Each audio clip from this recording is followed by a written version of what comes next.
Teman-teman melanjutkan kembali pembahasan kita terkait tentang PPE, Valuation of Property, Plant and Equipment. Yang lalu kita sudah membahas video terakhir terkait tentang capitalization of interest ya. Capitalization of interest, jangan lupa ada beberapa terminologi yang harus teman-teman ingat. Misalkan ada weightednya.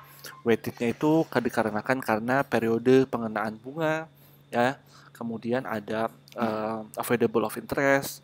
Kemudian juga ada terminologi terkait tentang pinjaman utama sebagai mekanisme untuk membayar ya. Jadi ada spesifik debt-nya, ada yang other-nya ya, jangan lupa.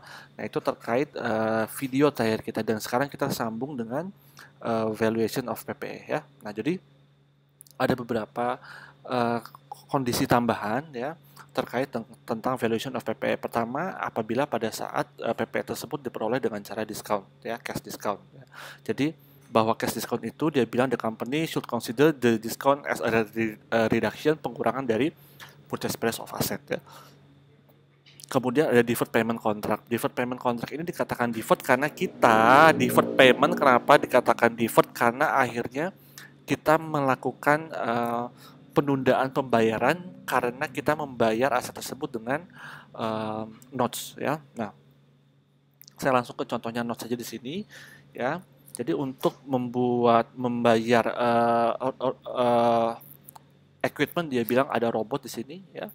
Itu dibayar dengan company issues 100,000 euro 5 year zero interest bearing note to Rackley Robotic ya for the new equipment ya. Nah, the prevailing market rate of interest for obligation 10% ya. Nah, Sutter is to pay off the note in 5 ya. 5 years artinya ya, dilanjutannya bahasa soal bahasa buku kadang seperti ini, pada harga at 20,000 euro installment yang dibuat per akhir dari end of each year ya. Nah, intinya adalah kita akan mencatat seperti ini, equipment di debit, kreditnya adalah notes payable yang biasanya mungkin bisa jadi cash ya. Nah, berikutnya ada lump sum purchases. Kembali lagi, lump sum purchases yang menjadi kendala adalah adanya satu harga ya. A special problem of valuing fixed asset ya arise when a company purchases a group of asset. A group of asset ya artinya adalah bahwa ini adalah terdiri dari beberapa aset, several of asset at a single lump sum purchase ya, at a single lump sum price. Nah, artinya apa? Hanya akan ada satu harga untuk beberapa aset ya. Nah, pada saat transaksi mungkin tidak menjadi suatu kendala, tapi pada saat transaksi tersebut sudah settle dan transaksi tersebut masuk ke dalam statement of financial position kita, maka klasifikasi of asetnya harus jelas ya. Begitu juga dengan harga book value-nya ya. Tapi kembali lagi, sudah pernah dibahas sebelumnya, pendekatannya adalah kita mencari rasionya ya. Jadi kalau misalkan to illustrate, Nordic Homes dia bilang decide to purchase several asset of a small heating concern ya, comfort heating seharga 80.000 ya. Jadi single lump sum price-nya ada 80.000 untuk inventory, land and building ya, 3 harga ya. Kita harus cari tahu dulu harga fair value-nya ya. Nanti kita lihat proporsinya. Substansinya mudah, 25/100, 25/100, 50/100, atau nanti kita bilang ini adalah 25%, 25% dan 50%. Setelah tahu rasionya, kita akan kalikan dengan harga book value-nya ya, atau kita akan kalikan dengan harga purchase price-nya, yaitu 80.000. Dari sana kita akan mempunyai proporsi yang serupa pada saat dia dihitung dengan fair value, karena rasionya adalah rasio fair value. Cuma pada saat pengalian harganya kita kali dengan harga purchase price ya, sehingga didapatkan tadi 25%, 25% dan 50% ya. Nah, itu adalah kalau valuation of PP-nya dia menggunakan pembelian lump sum purchases ya. Nah, yang berikutnya lagi, ini kalau misalkan kita membeli aset tapi dengan mengisut saham ya. Di sini ada contohnya tanah selalu di debit ya. Kreditnya adalah share capital ya. Intinya adalah debitnya selalu asetnya, kreditnya adalah method how to payment-nya ya. Nah, yang sering dijadikan case biasanya kalau pengalaman saya, ujian-ujian itu adalah di sini exchange of non monetary asset ya. Pertukaran, jadi bisa jadi perusahaan memiliki aset itu akibat dia tidak membeli tapi mendapatkan dari pertukaran aset ya, exchange of non monetary asset ya. Nah, di sini ada beberapa yang perlu dipahami nanti lebih lanjut terkait dengan bahwa pertukaran aset ini rentan dengan gaming ataupun rentan dengan probability of fraud. Ya, misalkan saya punya motor, Anda punya motor, ya. Kemudian kita tukar motor kita ya. Pertukaran hanya bisa diperbolehkan apabila memiliki commercial substance, memiliki substansi komersial. Artinya apa? Secara komersil, aset tersebut pada saat ditukarkan dan masuk ke dalam aset kita dilepas, harus memberikan efek manfaat ekonomi di kemudian hari secara signifikan ya. Memang ini nanti akan menjadi suatu justifikasi seberapa besar signifikan.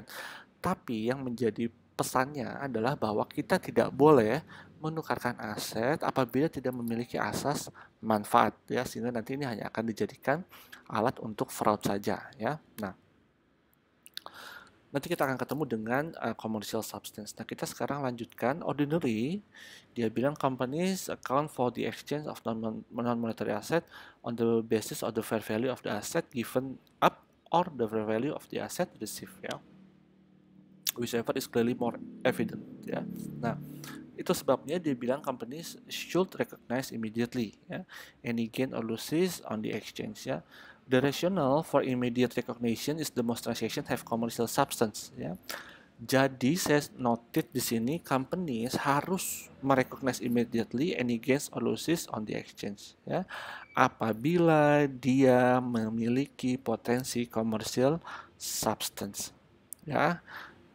And therefore gain and losses should be recognized, dia bilang. Kenapa seperti itu? Karena kalau memang secara valuation bahwa kita menukarkan aset kita dengan aset lain dan ternyata memang significantly membawa potential cash flow, katakanlah apa sih Pak potential cash flow sebetulnya? Karena setelah kita memiliki aset tersebut, katakanlah kita memiliki ada pertukaran mesin fotokopi misalkan ya, ternyata mesin fotokopi ini sekalipun bekas tapi ternyata kapasitasnya yang misalkan bisa sehari 5 rim sekarang kapasitasnya menjadi 15 rim ya, padahal itu adalah mesin fotokopi bekas. Nah, artinya secara cash flow kita akan mengalami peningkatan potensi cash inflow. Karena apa? Karena kapasitas produksi kita bertambah ya. Nah, itu yang dikatakan dengan commercial substance ya, sehingga pada saat kita memiliki valuasi bahwa kita akan mendapatkan positive cash flow yang secara signifikan, dia bilang company should recognize immediately any gain or losses on the exchange ya. Dan karenanya dia bilang karena memiliki commercial substance, dia bilang therefore dia bilang gain and losses should be recognized ya. Nah, kita akan lihat contohnya sekarang meaning of commercial substance ya. As indicated above, dia bilang fair value is the basis for measuring an asset acquired in non-monetary exchange if the transaction has commercial substance ya. An exchange dia bilang has commercial substance if the future cash flow change as a result of the transaction. Apabila future cash flow ya ke arus kas di kemudian hari akan berubah akibat adanya transaksi saat ini. Apa transaksi saat ini? Non-monetary exchange ya.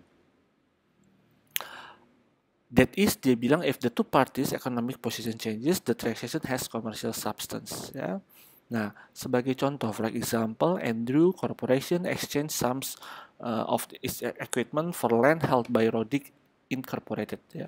It is likely that the timing and amount of the cash flow arising for the land will differ significantly from the cash flow arising from the equipment. As a result, dia bilang baik Andrew dan Rodic Incorporated are in different economic positions. Therefore, the exchange has commercial substance. Ya. Dan akibatnya, and the companies recognize gain or loss on the exchange. Ya. What if dia bilang, kita akan lihat contohnya, companies exchange similar asset, truk ditukar dengan truk ya. Even in an exchange of similar asset, dia bilang a change in the economic position of the company can result, for example, let's say the useful life of the truck received is significantly longer than the truck given up. Ya, jadi katakanlah kita punya aset kendaraan truk 4 tahun, ya sudah mau mendekati tahun keempat tapi kita tukar dengan tahun yang lebih baru ya. Ini contoh dari saat ini apabila dia punya similar aset tapi tetap kok tetap memiliki commercial substance effect ya. The cash flow for the truck can differ significantly. As a result, the transaction has commercial substance, yeah? And the company should use fair value as a basis for measuring the asset received in the exchange. Yeah? In that case, the company yang warna hijau ini, in that case, the company generally differs gain losses on the exchange. Ya, nah. Ini terjadi apabila, however, it is possible to exchange similar asset but not have a significant difference in cash flow. Ya, that is the company is in the same economic position as before the exchange. Ya, jadi sebetulnya perusahaan tidak mengalami suatu potensial perubahan cash flow di kemudian hari, maka kita tidak boleh mengakui gain on losses on the exchange. Nah, terlihat ya di sini bisa dijadikan suatu potential fraud ataupun gaming. Loh, sebetulnya kita beli aset tidak akan menambah potensi cash flow kita kok secara signifikan, tapi kita tiba-tiba mengakui adanya gain atau losses dari pelepasan asetnya. Nah, ini yang memang tidak diharapkan tidak terjadi di kasus non monetary exchange. Oke, kita lanjutkan. Oke, kita lihat contohnya sekarang ya. Exchange kondisinya rugi, tapi dia punya commercial substance. Artinya apa? Perusahaan bertukar aset memiliki potensial cash flow di kemudian hari, tapi sekarang pada saat kita transaksi mau pertukaran aset kita dinilainya loss, ya. Tapi bukan berarti lossnya di kemudian hari, tidak.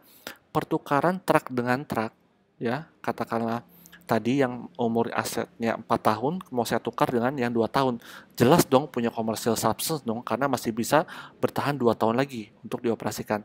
Tapi valuing of truknya saya lebih rendah. Ya, nah itu exchange pertukaran loss situation but still has commercial substance. Ya, nah when a company exchange non-monetary asset and loss a result, the company recognize the loss if the exchange has commercial substance. Ya, rasionalnya dia bilang company should not value asset at more than their cash equivalent price. Ya, if the loss were deferred, asset will be overstated. Jelas dong ya.